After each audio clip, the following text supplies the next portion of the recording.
Vine a exigirte que no te acerques a Sam porque es mi hija, no tuya.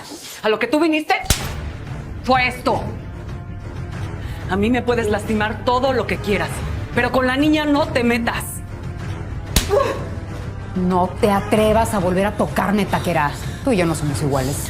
Tú eres la que no va a volver a golpear a Sam jamás en la vida. Yo educo a mi hija como se me da la gana. Sam no merece un solo golpe. Una niña no se puede defender. Y si eres tan valiente como para andar golpeando a una niña, mejor métete conmigo.